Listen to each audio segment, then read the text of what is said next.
Assalamualaikum warahmatullahi wabarakatuh. Kami dari kelompok metode second akan menjelaskan metode second, baik berupa teori, algoritma, flowchart, dan juga program. Dan saya pribadi, Raka Dijan Ananda, akan menjelaskan mengenai teori dari metode second. Metode second merupakan perbaikan dari metode Regula-Falsi dan metode Newton-Raphson, di mana kemiringan dua titik dinyatakan secara diskrit dengan mengambil bentuk garis lurus yang melalui satu titik. Dan kita tahu bersama bahwa metode Regula-Falsi adalah merupakan metode tertutup. Dan untuk metode Newton-Raphson itu merupakan metode terbuka. Dimana dari pengertian tadi, persamaan yang dihasilkan dapat disajikan menjadi Y minus Y0 sama dengan MX minus X0. Seperti yang terlihat di gambar, di mana nilai M ini merupakan transformasi persamaan, di mana nilai M ini merupakan transformasi dari persamaan Mn sama dengan Fxn minus Fxn minus 1 per Xn minus Xn min 1. Nah, jika Y-nya sama dengan Fx dan Yn dan Xn diketahui, maka titik ke N plus 1 adalah Yn plus 1 minus Yn sama dengan Mn Xn plus 1 minus Xn. Kemudian jika titik Xn plus 1 dianggap akar persamaan, maka nilai Yn plus 1 itu sama dengan 0. Sehingga diperolehlah minus Yn sama dengan Mn Xn plus 1 minus Xn. Kemudian Mn Xn minus Yn per Mn sama dengan Xn plus 1.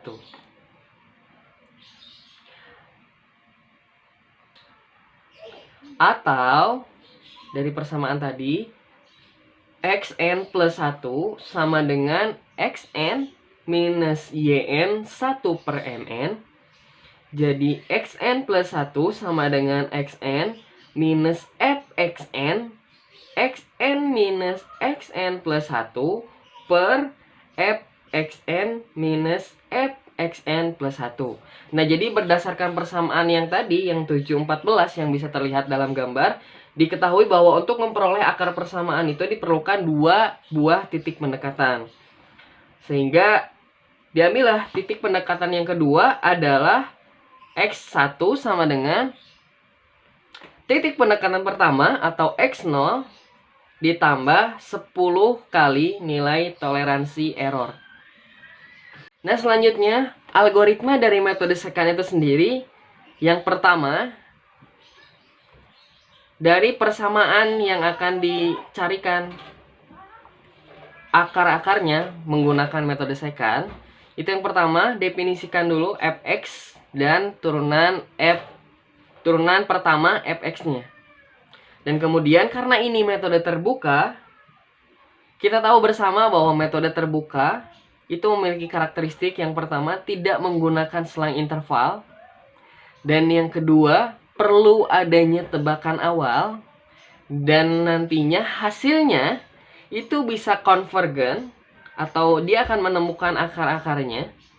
Atau bisa juga divergen, dia tidak menemukan akar-akarnya. Sehingga pada algoritma yang kedua, itu kita harus menentukan nilai toleransi error dan iterasi maksimumnya. Kemudian yang ketiga, kita harus menentukan tebakan awal.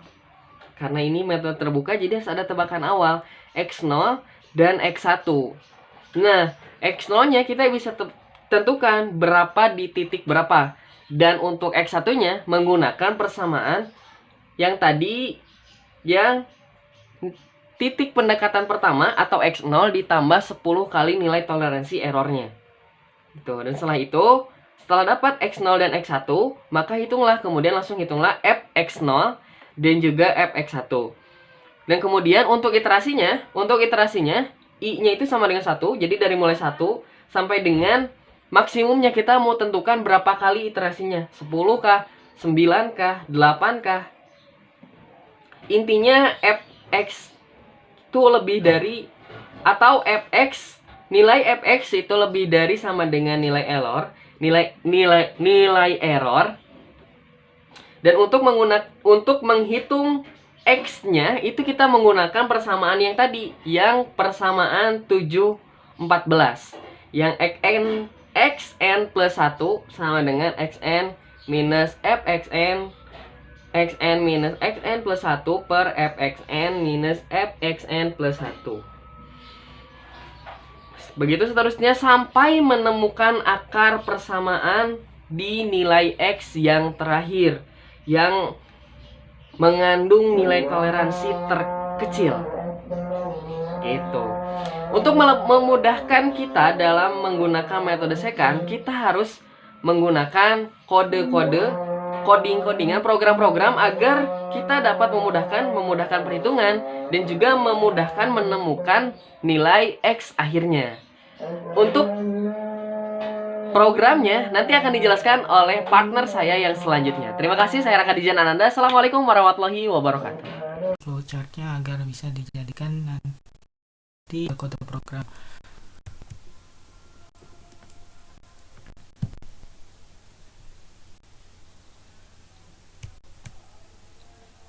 Nah, ini adalah algoritma metode secant dengan metode modifikasi tabel. Yang pertama, kita harus mendefinisikan fungsi fx, kemudian ambil nilai x a, b dengan jumlah pembagi p.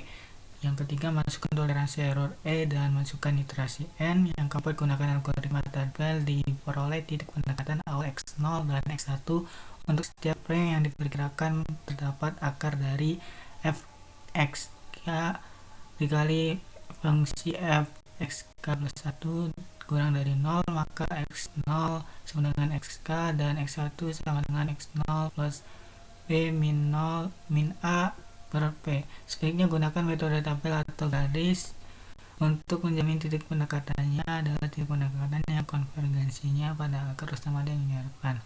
Yang kelima, hidupkan fungsi fx0 dan fungsi fx1 sebagai y0 dan y1. Yang keenam, untuk iterasi i sama dengan 1 sama dengan n atau fxi lebih dari sama dengan e atau bilangan Euler, xi plus 1 sama dengan xi dikurangi yi, xi dikurangi xi min 1, yi dikurangi yi min 1, hitung yi plus 1 sama dengan fxi plus 1. Yang ketujuh adalah kita menentukan angka persamaan adalah nilai x yang terakhir. Nah, kemudian dari algoritma tersebut kita dapat memvisualisasikannya dalam bentuk flowchartnya. Nah, kemudian di sini kita memulai suatu program yaitu dengan simbol terminator dengan tulisan start atau mulai. Kemudian setelah kita memulai suatu program atau menuliskannya, kita mendefinisikan suatu fungsi variabel fungsi x yang digambarkan dalam simbol predefined processing. Kemudian setelah itu kita menginputkan suatu variabel pendekatan awal x0 dan x1, kemudian toleransi error e, dan kemudian iterasi maksimum n yang kita dapat tentukan inputnya yaitu x0, x1, e, dan n iterasinya.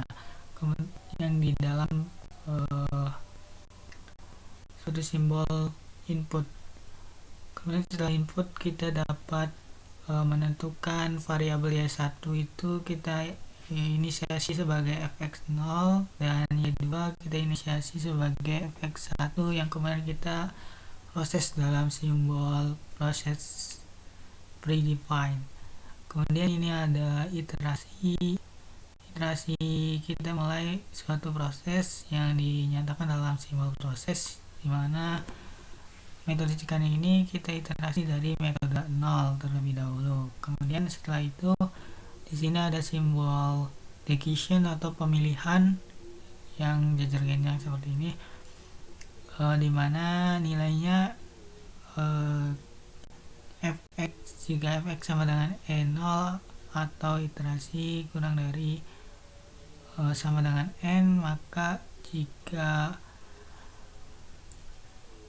f nya terpenuhi maka akan langsung menuju akan memproses akar terletak di X dengan nilai X, atau dikembalikan lagi ke iterasi berikutnya. Atau jika salah, jika true, ini jika salah, F false, maka akan langsung turun ke bawah dan kemudian langsung N.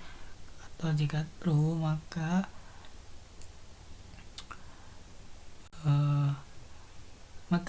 program akan memproses iterasi berikutnya. Iterasi sama dengan iterasi plus 1, atau jika iterasi sebelumnya adalah 0, maka iterasi selanjutnya adalah 1. Maka kita dapat mendefinisikan dari metode sekannya sendiri. Xn plus 1 sama dengan X0 kurang Y0, Xn dikurangi Xn1, Yn dikurangi Yn-1. Kemudian kita definisikan nih, dari sini akan diproses metode sekan, kemudian akan diproses dalam output untuk menampilkan akar X dan Fx. Kemudian di output juga kita akan menampilkan akar terletak di X dengan nilai Fx. Kemudian program selesai dengan simbol terminator N. Mungkin itu dilanjutkan oleh saudara Rapi yang akan menampilkan suatu program dari metode sekan ini.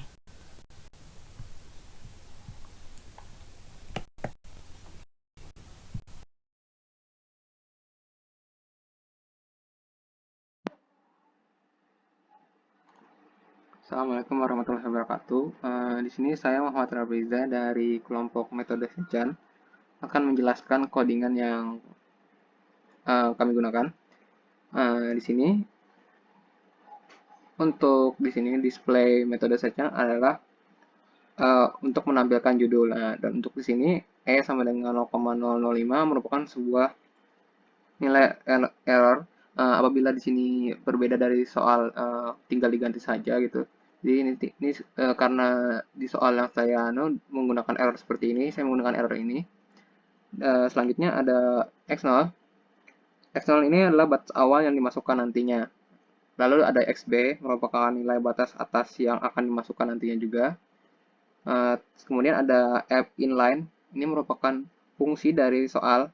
Oke, jadi soalnya berbeda, tinggal diganti ini fungsinya. Lalu kemudian ada I, di sini iterasinya ada 0, berarti di iterasinya dimulai dari 0 gitu. Kemudian di sini ada display I, X1 dan F1 ini dan epsilon ini untuk yang display nantinya hasil dari codingan ini. Ya, hasilnya nanti. Ini buat tabelnya aja gitu supaya memperjelas. Lalu kemudian kita masuk ke while-nya. Untuk while di sini kita masukkan fungsi dari fx, fx0 dan fxb dan nilai x selanjutnya. fx0 di sini berarti nilai fungsi x0 awalnya. Selanjutnya ada fxb adalah nilai fungsi setelah x0 atau iterasi 1. Dan nilai x seterusnya kita misalkan dengan c di sini.